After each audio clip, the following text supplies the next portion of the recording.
दोस्तों, साल की सभी एकादशियों में निर्जला एकादशी का महत्व सबसे ज्यादा है। जो लोग सभी एकादशियों का व्रत नहीं कर पाते, वो अगर इस अकेली निर्जला एकादशी का व्रत कर लें तो उन्हें सभी एकादशियों का फल प्राप्त हो जाता है। ये निर्जला एकादशी इतनी गर्मी में पड़ती है कि इस दिन निर्जल रहना एक तप के ही समान है। इसमें भोजन तो क्या, पानी भी ग्रहण नहीं किया जाता। इस भीषण गर्मी में भोजन के बगैर तो रहा जा सकता है, पर पानी के बगैर रहना बिल्कुल भी पॉसिबल नहीं है। इसलिए यह व्रत एक कठिन साधना है। इसे तपोबली एकादशी भी कहा जाता है। इसका व्रत भीम ने किया था, इसलिए इसे भीमसेनी या पांडव एकादशी भी कहा जाता है। इसमें आपको करना क्या है कि आप सुबह ब्रह्म मुहूर्त में उठें, अपने पर्सनल कामों को निपटा लें।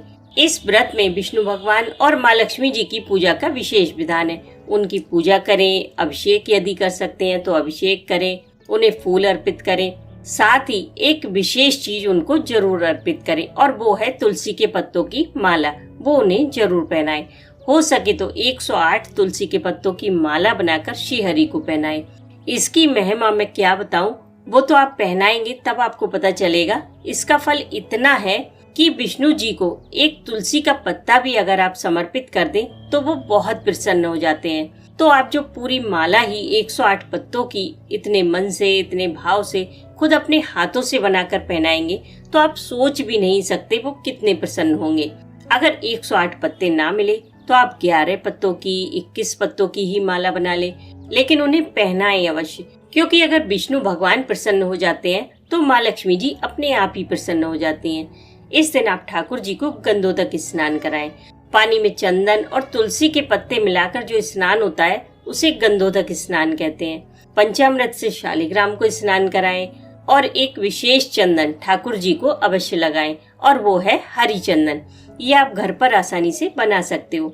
सूखी हुई तुलसी की जड़ ले लें, उसे गुलाब जल डालकर पत्थर पर घिस लें, उसमें थोड़ी सी रोली मिला लें और इस चंदन को ठाकुर जी को, विष्णु भगवान को, शालिग्राम भगवान को, सबको लगाएं।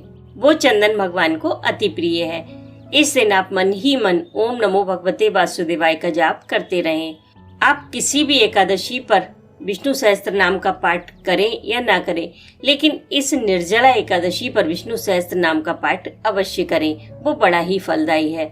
इस व्रत में आप कुछ भी दान कर सकते हैं, जैसे कि अन्न का दान, जल का दान, वस्त्र का दान, धन का दान या दवाइयों का दान। लेकिन इस भीषण गर्मी में प्यासे को पानी पिलाने से बढ़कर कोई दान नहीं हो सकता।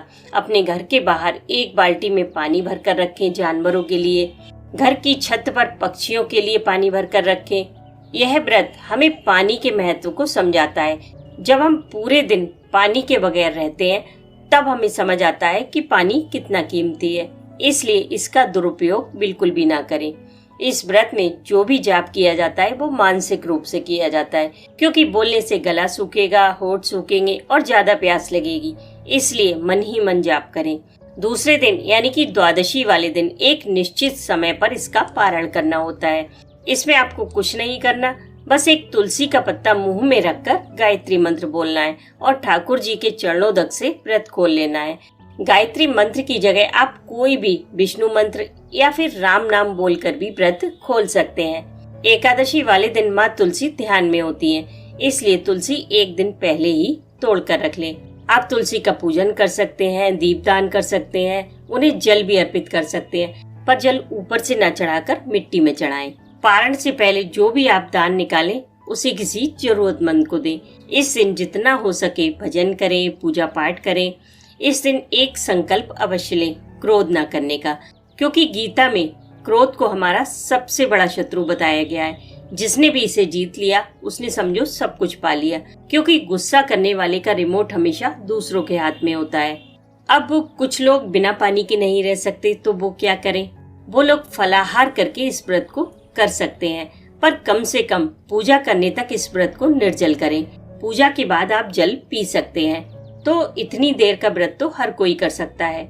इस व्रत को बिल्कुल निष्काम भाव से करें, फिर देखना आपके मन को कितनी असीम शांति मिलती है और प्रभु से अपनी निकटता का एहसास भी होगा।